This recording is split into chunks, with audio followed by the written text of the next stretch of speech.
This is TLV1. TLV1 Radio. Great mixture. I like Tel Aviv. This is still V1. This is Tel Aviv is a beautiful city. Great city, great radio. TLV1. This is TLV1.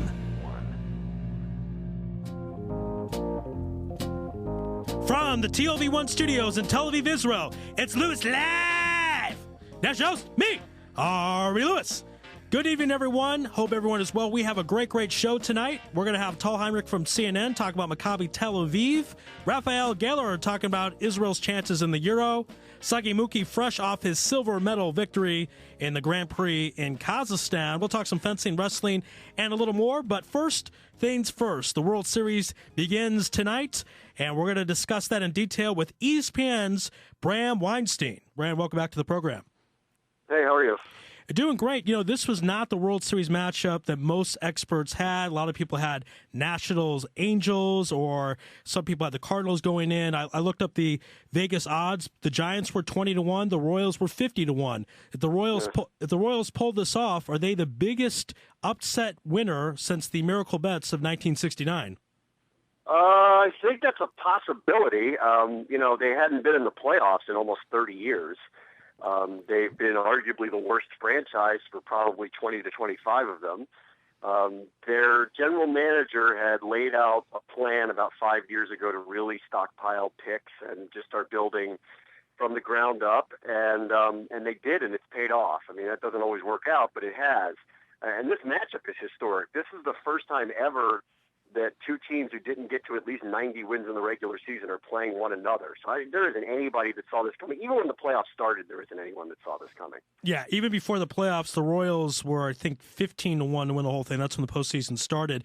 Now, when you bring up the Royals, the last time they were in the playoffs, 1985, they won the World Series. And, of course, whenever you bring up the 85 World Series, I'm a Cardinals fan, you instantly think of Degner's call, but I kind of think it's a Bartman issue, and that did not decide the World Series. The Cardinals hit 183, and they allowed 2 runs in the bottom ninth of Game 6. Do you think too many people are making a big deal about Degner's call in Game 6 of 85? Well, I mean, we're talking about something 30 years ago now. And, what's funny now is, like, this would never happen again because of replay. It'll never happen again. You'll never have that. Whether that's a good or a bad thing, because here we are talking about something that happened 30 years ago, and I'm sure the Cardinals fans are not pleased about that, but there's a part of sporting history that mistakes are made. And, this way baseball is played now, with the use of technology, does not allow for those moments to really happen. I guess there's a possibility it could, but it cannot really happen again like that. So the umpires are taken out of the equation. That said, not unlike when Bill Buckner misplayed a ball against the Mets, in the 1980s, that did not decide the World Series. Ultimately they played 7 games. That was Game 6 when that happened. So, one play should never determine a baseball. If it's one game, if it's football, I get it. And like tuck rule moments, people go back to the tuck rule and say the Patriots dynasty would never have really started if it wasn't for an odd call in one particular football game. And because you're out if you don't win this one, well, then you can make that argument. In this case, a bad call was made. It helped the Royals. They won the World Series, but it's not the only game that was played, and it's hard for me to sit there and go, well, the Cardinals look at that and say they were robbed. Again, speak with ESPN's Bram Weinstein, telling it like it is here on Lewis Live. Let's get a breakdown of this year's Fall Classic. As you talked about, these are 2 teams to not get to 90 wins, or 2 wild-card teams. We haven't seen a wild-card World Series since 2002, Angels and Dodgers. You figure Giants have the experience. They won 2 World Series recently. The Royals seem to have a better bullpen. They have more speed. How do you break down this year's World Series? I wouldn't have given the Royals much of a chance. I'm from the Washington, D.C. area, so I had hopes that it would be Nationals-Orioles, that we would have that kind of regional matchup, because the Nationals appeared to be the best team entering the playoffs in the National League. And the Orioles, when they got the Royals, when the Royals knocked off Oakland and then knocked off the Angels, the Orioles had every advantage possible to them. They weren't going to face a team with great starting staff. They weren't going to face a team with any power. And popular belief was they had a huge managerial advantage going into it. It hasn't played out like that. And a couple of our baseball people that we had after that wild card game where they were down to their last out and they played a classic baseball game and they beat Oakland 9-8 in extra innings, there were a couple of them, including David Ross, who had won with the Red Sox the year before, who turned to us and said they're going to believe now, and that's what makes them extremely dangerous, that they know going in they're not the best team, but that doesn't matter right now because they're going to go in there and believe that they're going to win, and it's very, very difficult to get a team to lose a game or to lose its will late in the game, and that's what it is here. They've played a lot of tight games. Their bullpen has come through, and their strength seems to be on the back end. If they can just get their starter, and Shields is the one they don't typically have to worry about, but if they can get their other starters to 5 innings or 6 innings, you're in trouble with them. They've got 2 guys who are throwing the ball nearly 100 miles an hour for the 7th and 9th inning, and Wade Davis, who could make an argument, was the MVP based on how he performed in the 8th inning out of the bullpen. I've never heard of a setup man being an MVP, but it's a possibility the way that he's gone. You cannot allow them to get into the late innings and they're leading. You will not defeat them. Now, going to the Game 1 starting matchup, and now Madison Bumgarner, who was the NLCS MVP, versus Jamie Shields. Shields, of course, has not won a World Series, but played in the World Series for the Rays. He got the Rays' only World Series victory against the Phillies back in 2008. The game is in Kansas City. Is that advantage for Shields? Do you like the Royals in Game 1? Do they have the advantage considering it's at home for them? Not if Bumgarner pitches the way that he has in the postseason in the past. He's got historic numbers, some of the best postseason numbers. And there are just certain guys that are that way. Adam Wainwright had those kind of numbers up until this year when he's gotten injured, and he was not 100% in the NLCS. He's got these type of numbers. So if I had to guess, and it's all a guess with the Royals because there isn't anyone that's going to tell you they thought they'd be undefeated in the playoffs at this point either. I would guess that Bumgarner goes out there and throws a gem, and if Shields goes inning for inning with him and it gets down to bullpens, if they can get Bumgarner out of there by the 7th inning, then I like the Royals late in a game. But it's going to be up to Shields to be able to match him inning for inning because this Bumgarner guy has been historically great, and he is the one true ace that appears to exist in this series. Not that that's mattered to the Royals yet, but he is an ace, and if he pitches the way he has, I would assume that Game 1 goes to San Francisco. And when you go to Bumgarner and look at the Giants, this is a chance for them to win a 3rd World Series in 5 years. Now, the other 2 years, they didn't win the World Series. They didn't go to the postseason. I'm curious if you consider that a dynasty if they pull this off. Obviously, the Royals will have something to say about that.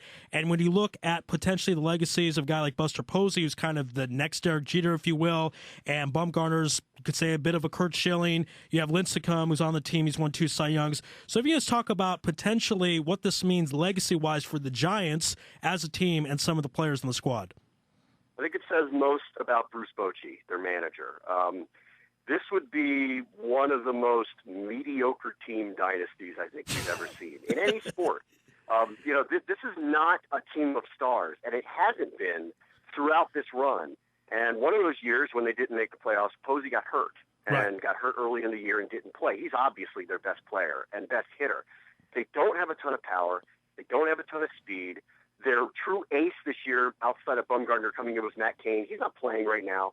Lincecum is not the guy he was 5 years ago when he was an ace and a Cy Young winner. He's coming out of a bullpen now. He's more of a liability. They can't start him in games. This is Bruce Bochy.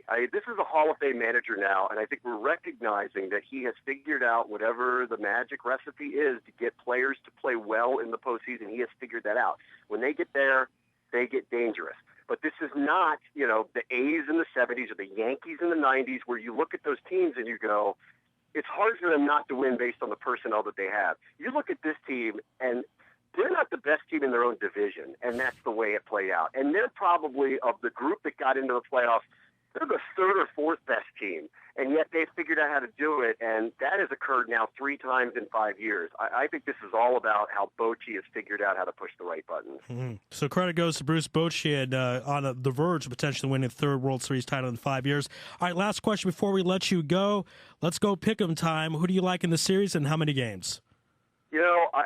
I mean, it's so hard to pick against the Royals because, who's 8-0 in the playoffs? Like, nobody ever, Right. So rare to actually go against them. But I think the stage gets too big at some point. And I do feel like that Yost has been a liability as a manager throughout these playoffs. It's just escaped him that these mistakes haven't hurt them. So if the recipe remains the same and they defensively are incredible and they steal a bunch of bases, and they are able to get to the late innings in tight games and get that bullpen out there, I give them half a shot. But I just think the Giants are them, except that they've done this before. They've figured out a way to win games. They're not going to lose their will. And I just believe that experience matters in this moment. And what's odd is I guess they'll be considered favorites, but not by much at this point. I mean, these are two teams that were basically the same teams throughout the year. And I'd like to see how it plays out. But I'll take I think it's a pretty long series. And, also, too, when the Royals finally lose a game, how are they going to react to it? Are they going to fold? Are they going to wilt? We don't know. If the Giants lose a game, that's not what happens with them. So I'll say Giants in 6. Yeah, that's what I have too. I think Giants in 6. I think the experience and the starting pitching will be a little too much for Kansas City to handle, but it should be a great series nonetheless. ESPN's Bram Weinstein here on Lewis Live on TLV1. Thank you for your time and enjoy the World Series. All right, thanks. See ya. All right, be well. All right, and if you folks in Israel want to watch the World Series, all you have to do is stay up until 3 in the morning. We'll take a break on the other side, talking Maccabi Tel Aviv basketball, CNN's Tal Henirch. This is Lewis Live on TLV1. All right, back here on Lewis Live. Over the weekend on Shabbat, a legendary Maccabi Tel Aviv basketball player passed away, and we're going to talk a bit about his legacy because, sadly, he is not as well known as Tal Brody or some of the other Maccabi Tel Aviv players. So here to discuss that is CNN's Tal Henirch. Tal, welcome back to the show. Hi, Ari. How are you? Oh, doing fantastic. And again, our prayers, sorrow go out to Tani Cohen-Mintz's family. Again, he passed away. He was 75 years old, long life. I'll talk a bit about his legacy since, again, he is not so well known to a lot of our listeners. Exactly. So Tani is a short of Tanchum, Tanchum Cohen-Mintz. Right. So I'm just letting our viewers know. So he passed away a bit more than a week ago at the age of 75. Tanchum Cohen-Mintz. He's still ranked the 9th scorer in the all times in the Israeli league. With more than 5,500 points. During the 60s and the 70s, he was one of the stars in Maccabi Tel Aviv, where he played the center position for 14 seasons. In 1961, he was Israel's Sportsman of the Year. And he was also doing great in the Israeli national team, where he was the captain and played for 13 years. Ma'ariv, the newspaper Ma'ariv in 1998, even named him one of the 5 best Israeli basketball players of all time. Wow. So he obviously has a great legacy. I'm curious about how he did against European competition because many times that is how Israeli players are ranked. So how did he do against Europe? First of all, he played for Maccabi, and Maccabi during these years was also playing in the European level. He was a member of the European All-Star team in 1964 and 65. And, I guess, Israel is not so rich, I would say, with big guys, Israeli big guys, I mean. And he was a big guy. This is something that our league, the Israeli league, is still lacking nowadays, So, he was a rare big guy at that time. And was that unique because of the rareness? I mean, Will Chamberlain, a lot of times, not given so much credit because a lot of the guys were smaller than him. Was that similar to Tani, that they said he's a big guy, he doesn't have a lot of defense against him? To who?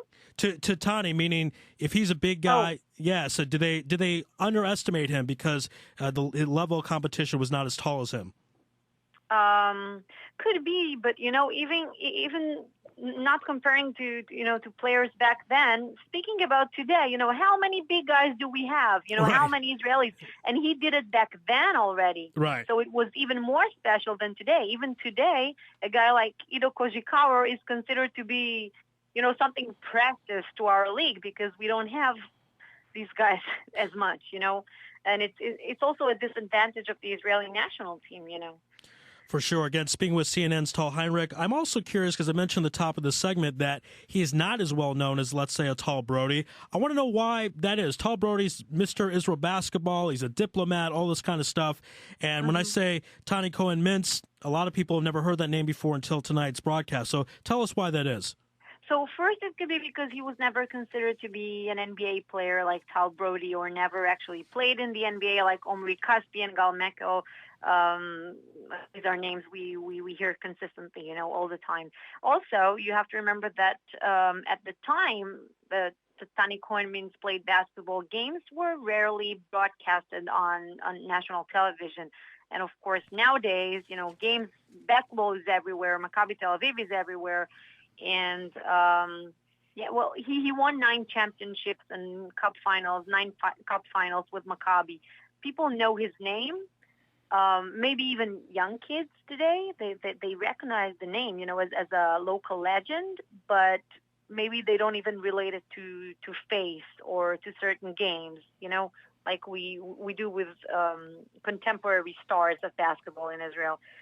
And I would like to add something else. He was much related to the Israeli being and the Israeli experience. Tani Cohen means he was a high-ranked officer in the IDF, in the Israeli military. He served in the force armament. And we don't see, Israeli athletes, not only from the basketball, sport, but also we don't see that often, people who are both developing their sports career and still keeping, the military career as well. Again, and actually contributing, at this national level, not only on court, but also, as a soldier, like everybody else. Yeah, with all due respect to Omri Caspi, he did not really serve a military service. He got a sports exemption, and in 19 he was in America playing in the NBA. So that's a great point, Tal. Last few minutes we have left with you. Maccabi Tel Aviv starts their new season as defending European champions and Israeli champions. They had a pretty good, impressive win on Thursday night. Tell us a bit about that.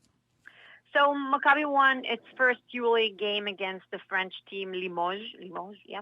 Well, but when you see the team playing, this Maccabi of this year, you know that this is not the EuroLeague champion of last year. I mean, they won it, but still the other Maccabi of last year would have done it way, way better, quicker, easier.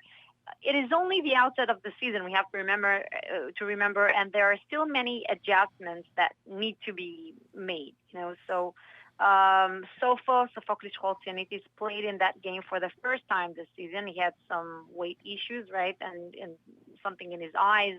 He had a problem with his sight, and but you can see the tremendous effort that he needed to invest. Trying to keep some air in his lungs. Sopho wasn't. I mean, he's not in shape, and Alex Tyus didn't play due to his physical condition. I think it's his ankle again bothering him. And here we're touching this point again of the big guys. Alex Maric doesn't have enough impact yet in the low post, and Sopho is irreplaceable at the moment, but is not in shape.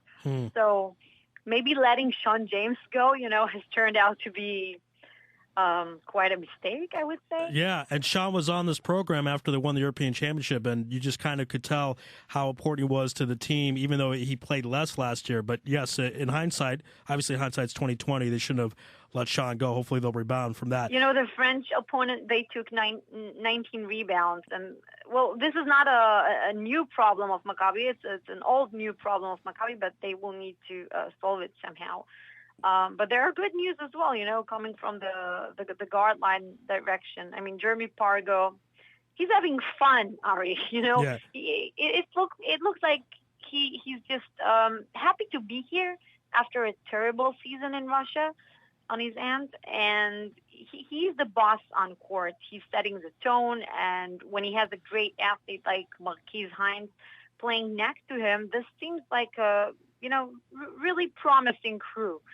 It is not good news for Yogev Ochayon, maybe, because he's getting less minutes than he used to get last year under Coach David Blatt. I mean, Guy Goodis, he has his own way of doing things, and he knows that Pargo is definitely playing better when Yogev is on the bench.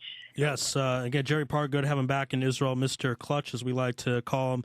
Beat Maccabi Tel Aviv back in 2010 with the Galil Gilboa upset team. Tal, we got to run, but thank you so much for being on Lewis Live. CNN's Tal Henirch breaking down some Maccabi Tel Aviv basketball. Thanks so much, Tal. Thank you. All right, be well. All right, we'll take a break, and we're going to talk some Israeli football, also known as soccer, on the other side. This is Lewis Live on TLV1.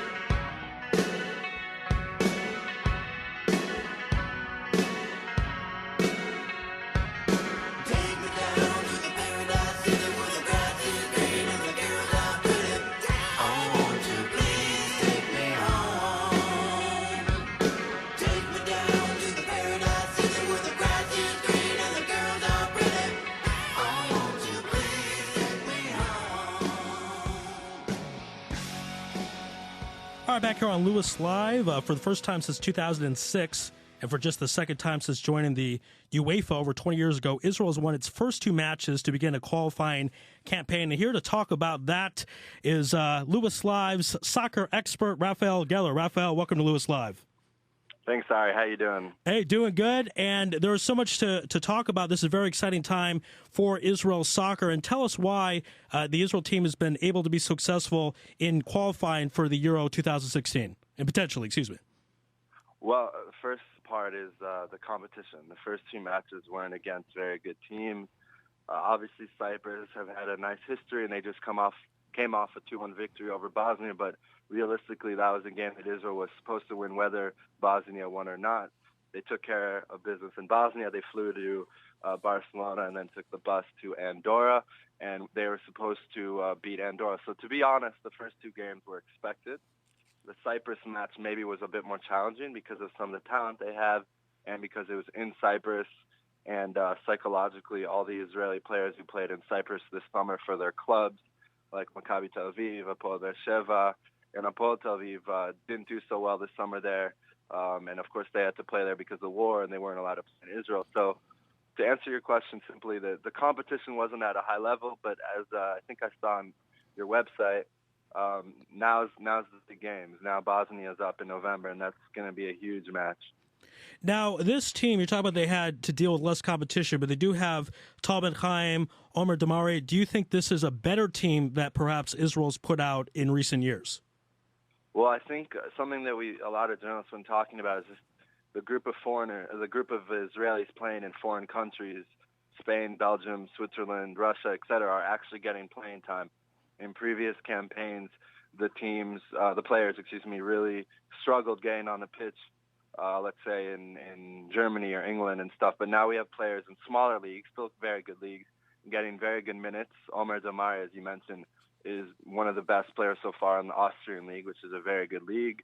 And these guys, the more minutes they get to play in these good leagues, not top four leagues, not England, Germany, Spain, but still, Belgium, Switzerland, and other leagues, it's very good.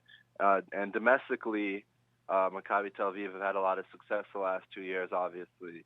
And so these players have been translating well with Iran Zavi and, as you said, Tal Ben Chaim. Now, there's been a lot of talk about Gutman because he was re-signed. Some people thought he should have not been re-signed. Right, I was one of the people who thought he should be re-signed. So what has to happen for him to keep his job going forward? I mean, what does Israel need to finish, basically, is what I'm saying, for Gutman to keep his job in the future? Well, Bosnia comes in November 16th. Very big match in Haifa. 32,000 people, new stadium. That's going to be one of the most anticipated matches in Israel in the last, I'd say, 8 years. It will be sold out. People will be talking about it all week before. And if he can get a good result there, even a tie, things will be looking good. I don't think he's going to get sacked or resign in the middle of the campaign because that's not usually how it works unless there's a very embarrassing defeat. But he really believes that he can lead Israel to their first European championship ever. And I think people are starting to believe it more and more with the talent on the team, with Bosnia struggling. But it's going to be tough because Wales, Cyprus, and Bosnia are going to be a tough opposition. They're all battling for the second spot. Belgium's probably going to get the first spot. They shouldn't have a problem getting the first spot. So it's going to be very interesting. But this game in Bosnia, I mean, if Israel loses 4-0, I think you'll see a lot of supporters and media be very critical of the team and say, okay, they only had two good wins against two decent teams. This is a team that we're used to seeing, the team that used to disappoint us. So they have to have a very good performance against Bosnia. I think they'll have a nice game. I'm not sure if they'll win, but I'm expecting at least a tie. And, Now, I'm curious also about the state of Israel's soccer team the last 10 years because the Euro 2004 qualification and finishing the World Cup in 2014, they were in Group 3, they were third place. So where would you rank Israel's soccer team as far as the momentum going in? It doesn't look like they're in a good place, but now with these 2 wins, does it change the momentum a bit going into that big game you talked about in November? Yeah, that's a good question. I mean, there was, they lost to Slovakia. I believe it was in March. I was at the game. I was covering it, and it was very bad loss. Team didn't look so good. People were wondering, okay, was Gutmann the right guy to re-sign for the second stint? Then they went to America and played Honduras and Mexico in a tour in North America, in Mexico and in Houston. And they looked good against Honduras, not so good against Mexico, but people were a bit excited about that. So I think people realize, like I said, the foreigners, I keep saying foreigners, Israelis playing in foreign countries are getting a lot of minutes. They're playing really well. And as long as these guys stay healthy and as long as there's good competition among the players, that's a good thing for the team. I mean, there were 8 strikers called to the national team, which is a ridiculous amount in a good way, which means there's 8 capable people playing a striker position, which is the position to score goals. So as long as these guys continue their good form, whether it be, like I said, in Belgium, in Austria, in Switzerland, etc., it's very good for the national team, and it's only going to, bring good. But to really answer the question, I think people are excited for the first time in a long time because you win those first 2 games. If Israel loses a game in Cyprus, a lot of people don't tune in to watch the Andorra match, and some people even tune out for the rest of the campaign because they say, they couldn't even beat Cyprus. What's the point of watching them against Belgium or Bosnia? So got the 2 wins, got 6 points. The Bosnia game will really make or break the support of the fans and the media. All right. And the last question I have for you, we talked about the showdown with Bosnia. After that, if they can get a tie or somehow pull off a win, they're going to have Wales and Belgium in March. Now, are those realistic chances to win? Because that'll be do or die pretty much in March. Well, Wales is very realistic. They have Gareth Bale, who's obviously one of the top 10 players in the world, was sold to Real Madrid for €100 million, pounds, whatever it was, and is considered a top, even 5 talent in the world. So they have that. But besides that, their midfield's good. They have Aaron Ramsey, who's on Arsenal, but it's a winnable game. They're not a very good national team. They've struggled themselves with qualification. In terms of Belgium, that's a game that I don't think anyone expects Israel to win. It's possible, but it's not likely. Belgium has, stars from their midfield to their defense to their attack, so I don't expect Israel to necessarily beat Belgium, but a draw against Belgium. And if for some reason Israel did beat Belgium, they would be in. They would make the top 2 or the top 3. To remind everyone, number 3 then goes to a playoff against the team, and if you win that one game, then you advance. So even coming in 3rd place means there's hope for Israel to advance. So things are looking good right now. It's really important to beat Bosnia. I mean, you beat Bosnia, then they're way behind us. I think it'd be 9 or 10 points, and then you could kind of go clear. The Wales game and Belgium game are, I believe, in Israel, March 28th, 8th and March 31st, something like that. So those are home games again. And then after that, after this March period in the summer and in next September, it's all away mostly. So it's must win. You got to win these games. So the next, 4 or 5 months with March included are very, very critical. And if they can get good results, I mean, Israel could make its first appearance in European Championship and in a major tournament since 1970, since Israel qualified to the World Cup in 1970 and hasn't really done anything significant since. Yes, that's correct. All right, yeah. Raphael Gellar breaking it down. And Raphael, we appreciate the time. We're going to have you on the show throughout the soccer season. Obviously, not just the national team. Obviously, a lot of inside the country stuff going on with soccer. So we're going to have Raphael throughout the season. And so this is the first of many trips. So listeners, get used to Raphael coming on my program. Thanks for the time tonight. And good to hear your voice. Have a great show. Yeah, you too, man. Be well. We'll speak soon. All right. Bye. All right, back here on Lewis Live. We're going to discuss a little judo right now. On the line, fresh off his silver medal victory in Kazakhstan in the Grand Prix. Back to the program, Sagi Muki. Sagi, welcome back to the show. Hi. Now, Thank you for inviting me. sure. Congratulations on winning the silver medal. And my understanding is this is a very important achievement because it helps you in the world ranking. You're number 3 right now.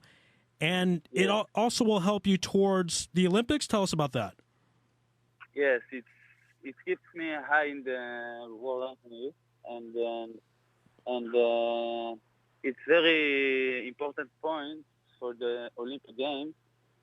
We started to receive points from I, and every tournament that I win now is very important points to the Olympic Games. All right. Now, I also understand that to get to this championship level fight that you were in, you had to beat some pretty impressive opponents, Olympic opponents, and tell us a bit about that. Yes, in the quarterfinal, I was meeting a very strong and tough opponent from Georgia. He's Olympic champion from London, and I know it will be a strong fight, and I was ready for this. It was a long fight. It was a tie, and we get to a golden score. And in the golden score, I fell him. And did a point, and then I was going to the semifinal with another Olympic medalist from London, from Mongolia, and it was good. It was a good day for me, and I succeeded to win them, and I was happy, and I'm happy for this. Now, you have your sights, obviously, on 2016 Rio, the Olympics, representing Israel there. And judo is Israel's best Olympic sport. It's got the most amount of medals. And here you are beating guys who have been in the Olympics. So how does that make you feel, especially confidence-wise, that you can do some amazing things in Rio in 2016? Yeah, it makes me realize that I'm there. That I win in the best, and I can be the best. It's opened me the eye that I can be in Rio in the Olympic medals, from one of the Olympic medals. And if I keep doing hard work like I do now, everything will be okay. Yes, that's for sure. Again, speaking with Sagi Muki, Olympic hopeful in 2016 and has some impressive victories. If you could tell our listeners the difference between a Grand Prix, that's where you got the silver medal, and let's say a European Championship or a World Championship, so our listeners will have a better understanding of what it is that you accomplished. The difference, not so... It's not so much of a difference. Not, we have a different, but to the World Championships, everybody comes from all the world, from all the top, from top of the world, from top of the judokas in the world, and in the Grand Prix, in this Grand Prix, it was a lot of from the top 10 in the world comes for this Grand Prix, but not all of them comes. Okay. You understand? You understand me? I will. It's more selective. It's more selective, yes, the Grand yes. Prix. Okay, very Yes. good. All right, that makes sense. Again, speak with Sagi Muki, and a few minutes left with him. As we talked about the last time you were on the program, you already had some impressive accomplishments. You already had some things on your resume. I'm curious if you consider this silver medal the top accomplishment or close to the top. How would you rank this recent silver medal in the Grand Prix in Kazakhstan in regards to your whole career so far? How it's where does it rank? Ranking? Yeah, where does it rank? Is this your best achievement or one of the best? No, it's not my best achievement. Okay. Well, one of my best achievements was to win a Grand Slam, a gold medal from a Grand Slam, and in this Grand Slam, I won the guy from France who won me in this Grand Prix on Tashkent on Kazakhstan. I won him in the Grand Slam, but I won him twice. But now in this Grand Prix, he learned me tactically and really won me by penalties. He didn't put me on my back and for me, and he won me by penalties because he learned me from my last fight. Oh, okay. So he could win me like this, and now he blocked my attacks. But now we are working about this, me and Doron Smaja, my coach, and it will not. I hope it will not make be again this tactically. Is winning, and all right.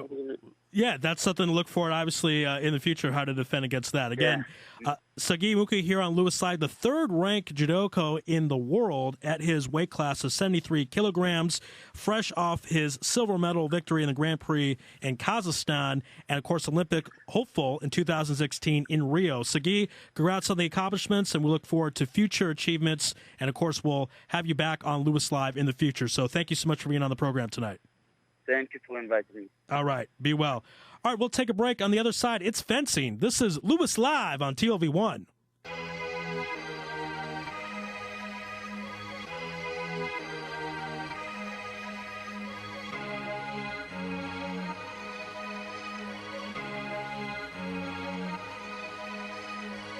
Off with your head. Dance till you're dead. Heads will roll. Heads will roll. Heads will roll on the floor. Glitter on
All right, back here on Lewis Live, as I say all the time in this program, we will discuss all sports going on in Israel, from basketball, football, baseball, hockey, and fencing as well. And on the line right now, fresh off her victory in the World Cup of fencing, winning gold. Please welcome the first time to the program, Avital Marionuk. Avital, how you doing out there? Fine, how are you?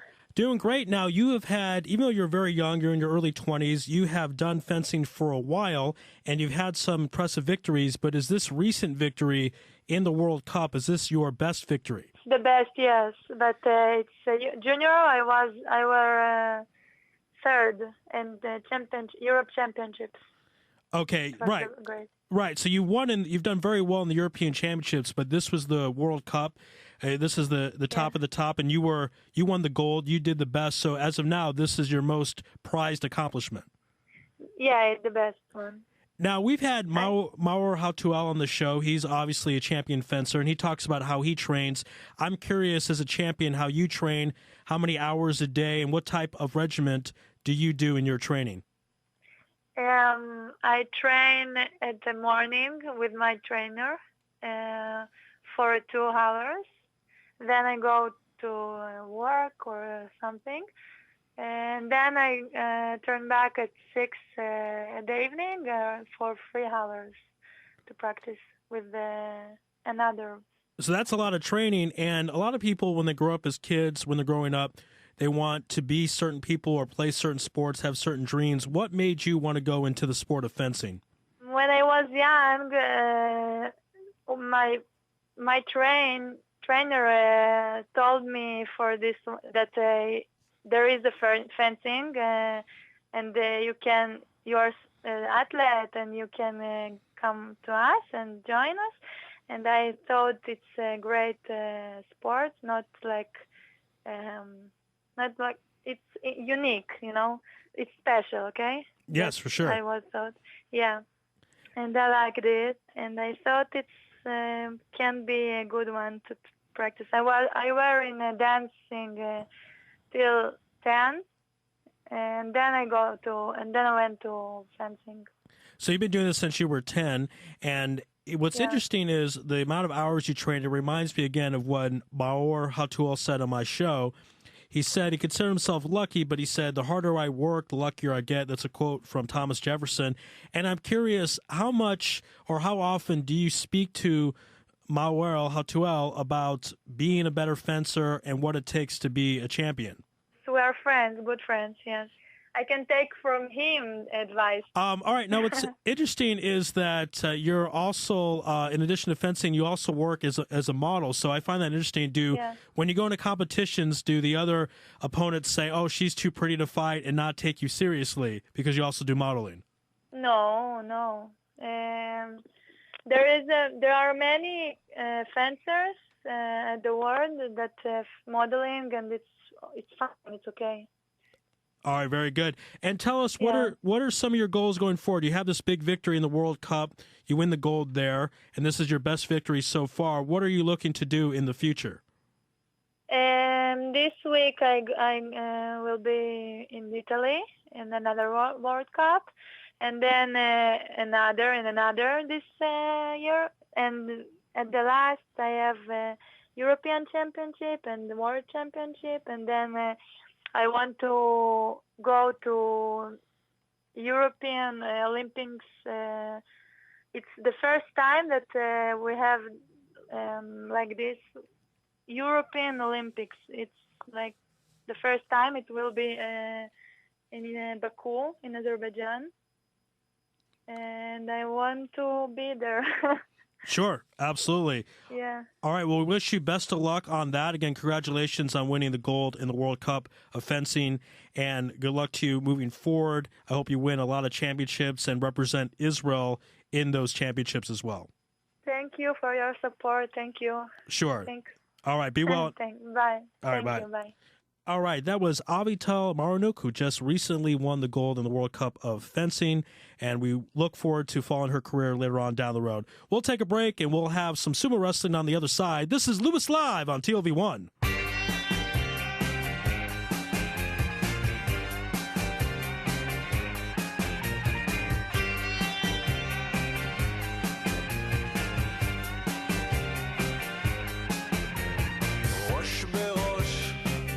רק הירח ואני, הכיסים ריקים, אבל הרגע שלי,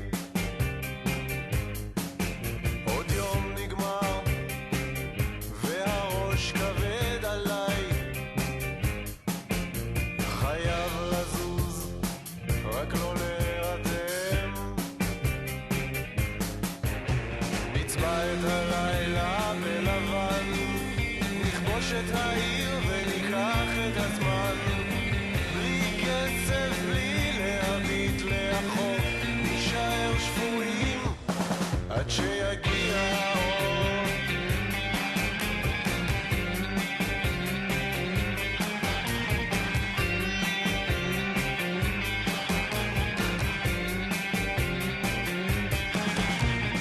לא יכול לעמוד במקום, עוד סיבוב בחוץ, כאן אי אפשר לנשום, הרחובות שקטים ואת לידי, השמיים שותקים, אני רוצה להמריא, נצבע את הלילה בלבן, נכבוש את העיר וניקח את הזמן, בלי כסף, בלי להביט לאחור, נשאר שפויים עד שיגיע האור.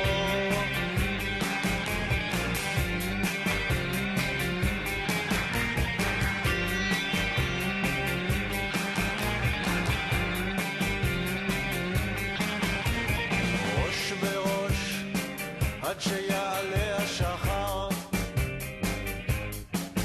הירח שר, עוד לא מאוחר, העיניים כבדות והגוף כועס עליי, חייב לזוז, רק לא להירדם, נצבע את הלילה בלבן, נכבוש את העיר וניקח את הזמן, בלי כסף, בלי להביט לאחור, נשאר שפויים עד שיגיע האור.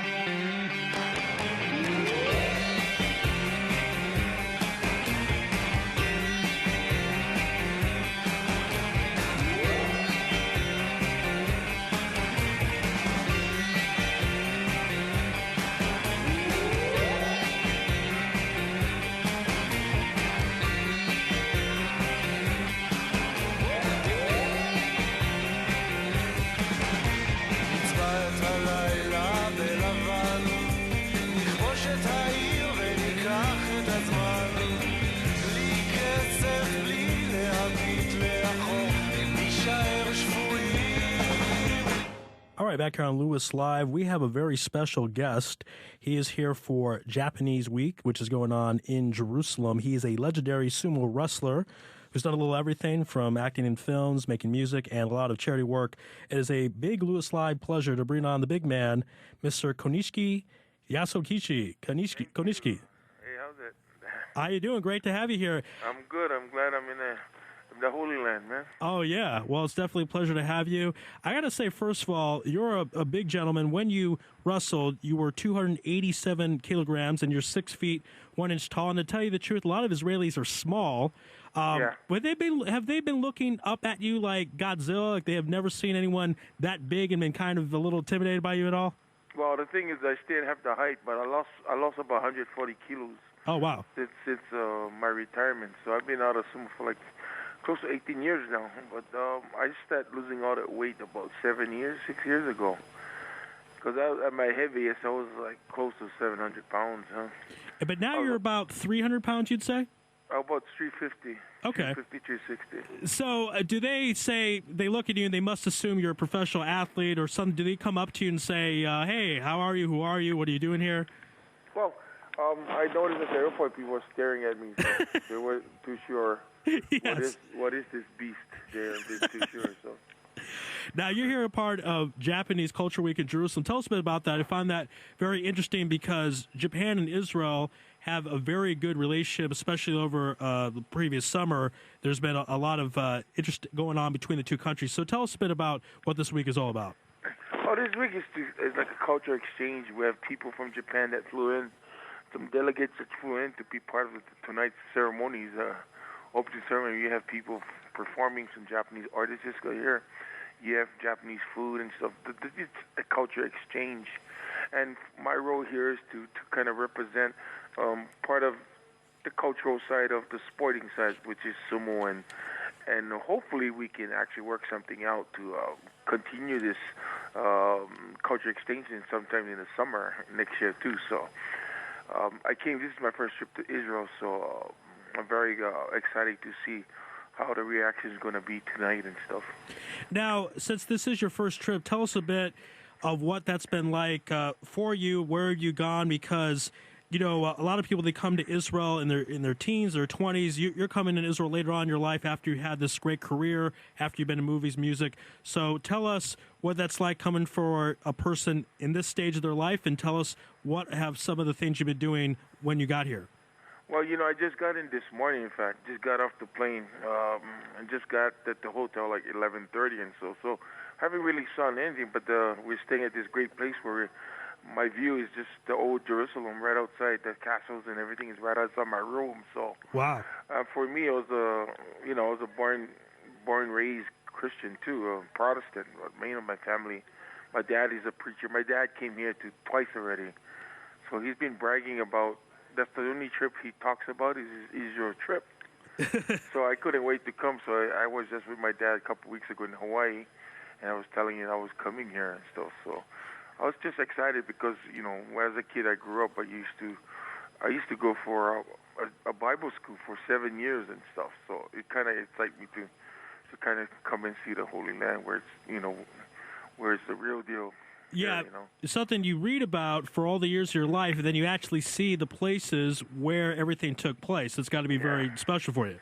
It's super special. Anybody, I think, that knows the history of the Holy Land only through Bibles and and stories. But if you come and see it, it's just I get this feeling. It's just something in the air that keeps me. I just feel real different when I walked in off the airport today and just driving into Jerusalem and stuff. It just felt real different. A great vibe, I can feel. That's great, and it's getting great to have you here. And one of the things that's going on is you talk about the Culture Week, exchanging different culture. I want you to talk a bit about the relationship that Japan and Israel have, because both countries make advanced technology for the world. Both have strong economies. Both are working together to try to help each other. So if you can just talk a little bit about that aspect. Well, if you look at both countries and you look at the history of both of these countries, they're really tiny.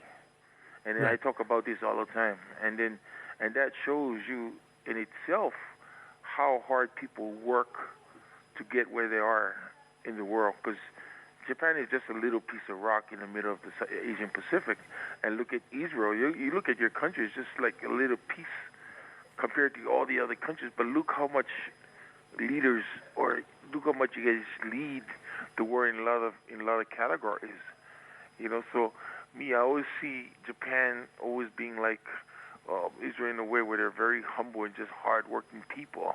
And I think the relationship between those countries only gets better because they have a tight culture pool as a people. And they take pride in what they do and stuff. So I think that's very important in any culture. And just the thing that you think about this, you're not a very huge country, but look how much things you do. Look how much well respected around in the world. So for me, I can just see things moving forward even more in the future in both countries. We do have a lot of Israelis in Japan. A lot of good friends of mine are Israelis and stuff. So, I think there's more to come in the upcoming years. Wow, well said. See, we should tape that and put that as a commercial. That was good stuff. That was good diplomacy and everything. Yes, I like that hospitality. Now, I know you're a big gentleman, not like a lot of people are going to mess with you, but for people listening that have never been to Israel, if they're scared because what they see in the media, the news, etc., what would you say to people listening to this program that have never been to Israel? Well, you got to think about it. If you want, it's a stereotype that people, be honest with you, even I was. But for me, other than that, I was more hyped about being here, period. And I'm one of those persons that really want to see what's really going on. But, I advise people to come because you don't even know this thing is going on, But what the media pushes outside of your country is like crazy. They make people think a certain way. So that lets you know, as a media person, that we cannot. There's some media just want to push a certain thing in on TV. So, but it's sad. I think people around the world should come more and understand and see this beautiful country, and it has a lot of history, man. Yeah, for sure. Amen to that. And that's the thing, with media, ratings are more with war, destruction, bad things than the good things. It's sad. It's sad we just take advantage of those news to better their columns or their TV shows or whatever it is. It's sad. All right. Well, we'll let you go. I got to tell you, sir, this show is in Tel Aviv, but I live in Jerusalem. And if I see you, I'll know who you are. So I'll come up to you and ask for an autograph and say thanks for being on my show. I'll probably bump into you is my feeling, but you never know. But these things in Israel have a way of working itself out, so we'll see what happens. But we really appreciate the time. We know you're very busy during this week, and thank you for giving us some time and being on the program. Thank you for your time. Absolutely. Let's work it out. Maybe we want to bump into each other, man. Yeah. Well, I don't want you to bump me too hard because I'll fall down. I'm retired. I don't bump too hard. Okay. We can take a picture at least if we meet up. That'd be good. Even better. All right. Thank you so much. Be well. Thank you for having me. Absolutely. Take care. Good thing. Thank you. Bye-bye. All right. Konishiki Yasokichi coming on Lewis Live here on TLV1. We'll take a break. We'll have more on the other side. This is Lewis Live on TLV1. All right, that's the conclusion of our show. I want to thank everyone for listening in. Of course, thank you to our guest as well. We began the program with ESPN's Bram Weinstein. He likes the Giants in 6. CNN's Tal Henirch talking about the legacy of Tani Cohen-Mintz. Raphael Gellar breaking down Israel's chances of doing well in the Euro 2016. Of course, Sagi Muki fresh off his silver medal victory in Kazakhstan. He's Olympic hopeful in 2016 in Rio. We also discussed fencing with Avital Martinuk, who won the gold medal in the World Cup of fencing. And we finished the program with sumo wrestling legend Konishiki Yasokichi. So that was a fantastic show. We appreciate everyone for listening in. Stay tuned for a lot of great program, a lot of great stuff. But that's it for tonight. God bless and good night.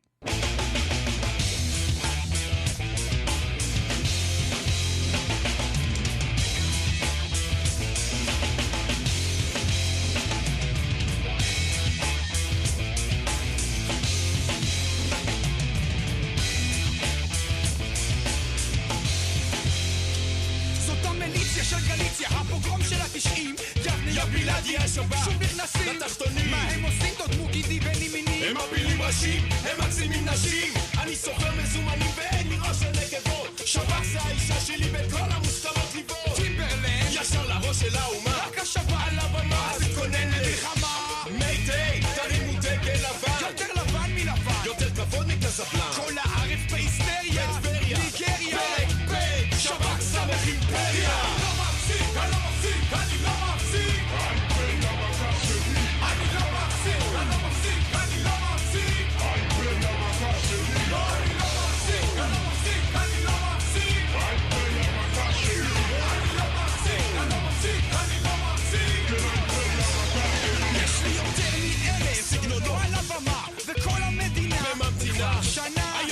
של הרב אני לא צביקה פי ואם תגיד מסיבה אנחנו לא נפסיק תפשינ"ז לעין אנחנו כאן שוב באים מיבנה בת ים אותם דיגי 97 אימפריה זה דגם משופר חוזרים בצבע שחור זה המוצר הנבחר נקבות רטובות שעות לתחתונים בתואר בלונדיניות חזה גדול כמו ביגידי ברזוהר השב"כ עושים קומבינות מקפיצים את הקפינות עוד שביתה כל הלילה עם עושינות אבוסים כי אני לא מפסיק אני לא מפסיק אני לא מפסיק